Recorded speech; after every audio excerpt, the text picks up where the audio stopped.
halftime show. Boy, social media lit up on that last night, and I knew it was coming. Before the halftime show started, I posted cue social media in 3, 2, 1. And boy, it did not disappoint. It did not disappoint at all.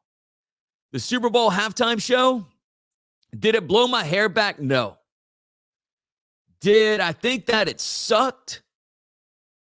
No. I mean, was it the best ever? No. I mean, look, she got drugged for lip syncing. Everybody does that. Sorry.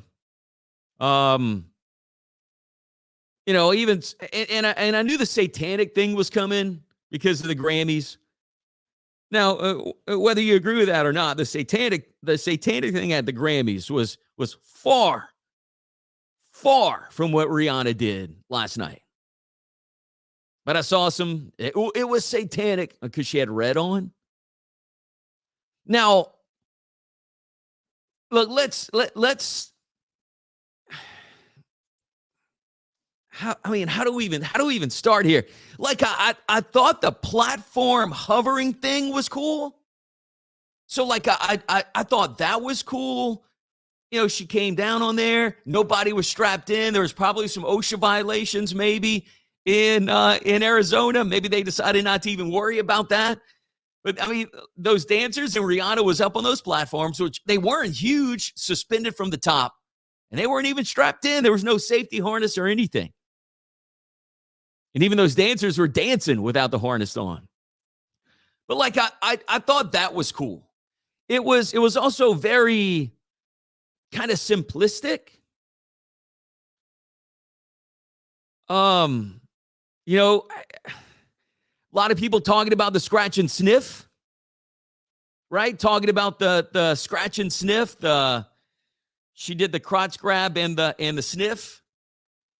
A lot of people talking about that, but also, Michael Jackson, his performance considered one of the best. So she just had to one up Michael Jackson. Michael Jackson used to do the this with his crotch, and that was okay because he didn't sniff it. He just played with it, right? Michael Jackson always just played with it. That's what he did, but it was okay.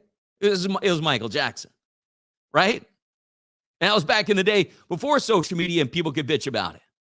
But Michael Jackson, the original crotch artist,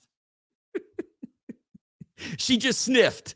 Now, did I like that part? No. I didn't. Could have done without that.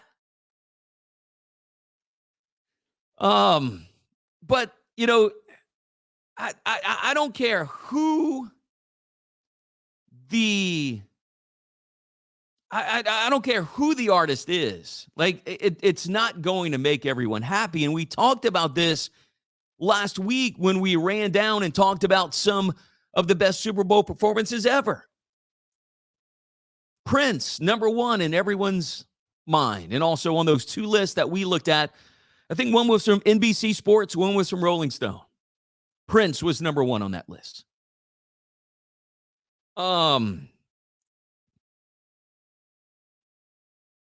And it was. I consider that Prince one of the best, but he's gone. He's with Tupac and Elvis on that island. We're not going to get him to come back. But the thing is, do we have another Prince? We don't. I saw a couple people, bring back Kiss, Bon Jovi, and somebody else. Man, that wouldn't work. That's over. I'm sorry.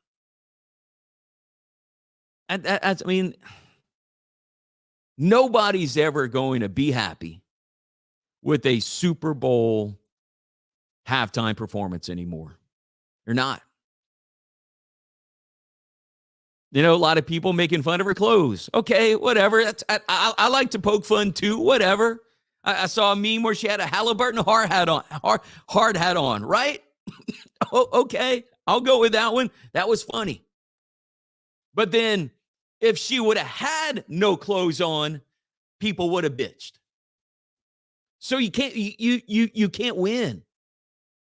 Why does she just stand there and sing? or she was pregnant. If she'd have jumped around and did some cartwheels while she was pregnant, that would have been another thing. Can't win. People would have bitched either way. Who should play, though? Really, who should play the halftime Super Bowl show to make everyone happy? Told you last week, I don't dig all those classic rock bands. I don't, like the Who, Paul McCartney, all that stuff. That's for 60 and 70-year-olds, man. And that's over. That's over. You know, I'm 48. We're getting old. Let's realize that. You know, a lot of people had crap to say about 50 Cent, Snoop Dogg, Eminem, all that stuff. That was for the 40-year-olds. Rihanna was for the 30 and 40-year-olds yesterday. Blake says Nickelback. Ronnie says Pantera. Scott says, I like last year's old rappers. You're right, Scott. I did too. But it was just as much bitching as it was this year for Rihanna.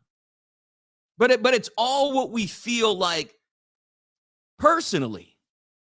You know, that's the thing. People say, well, I don't get upset. I don't get my panties in a bunch. Yes, we all do.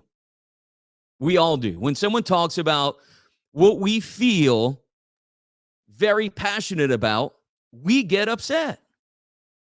You can say you don't. You can say you're not a quote-unquote snowflake. But when people talk about things that make you, that make me, that make us upset, something that you're passionate about, you get mad. John says Wayne Toops. Bring Wayne Toops. Dustin Saunier playing halftime. You know, I saw my friend Cupid had posted something about being part of the halftime show, and I'm like, man, don't put yourself through that. Don't put yourself through that at all. Seth says Metallica, Purple Rain, In the Rain, Nickelback. I think I mentioned that. Blake says, hey, why not? You know that, but you see, like I think again, that's me. And then, but no matter who it is, somebody's gonna bitch.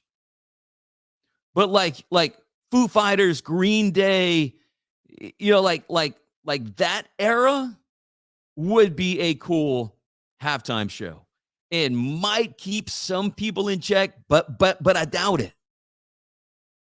I doubt it. Social media is killing us, man. I hate to say it. Social media is killing us. Maybe we should bring back just marching bands. Maybe just a regular old marching band. And have them, and then, you know, walk around, put on a little show, and call it a day. Chris Stapleton, I thought he did a great job. Now, he kind of had some split ends. His hair wasn't parted exactly right, so I had an issue with that. You know, I mean, that was bad. He could at least combed his hair a little bit better, right? That's a sarcastic exaggeration joke. I'm just comparing it to everyone else, bitching and complaining about every little thing. If I had to complain about Chris Stapleton, he could have combed his hair a little bit better. But I mean, you see what I mean? But when you like something in someone, you know, you're not going to complain about it. I like Chris Stapleton. I thought he did an excellent job with the national anthem. He's up there now with performances of the national anthem, up there with Whitney as one of the best ever. That was an amazing job. Babyface did okay doing America the Beautiful. I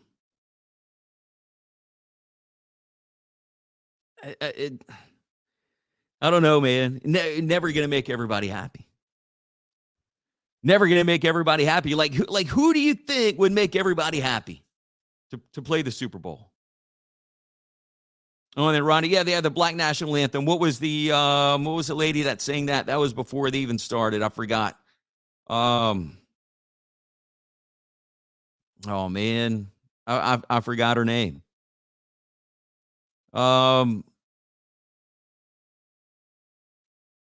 But who would make everyone happy these days? It's tough. And as that demographic that watched the Super Bowl gets older, we're gonna have some changes in performances. It's not gonna be the Eagles and the Who and Stevie Nicks anymore. It's not. Saw somebody post about the 1997 halftime show was the best one ever. That was the Blues Brothers, James Brown, and ZZ Top.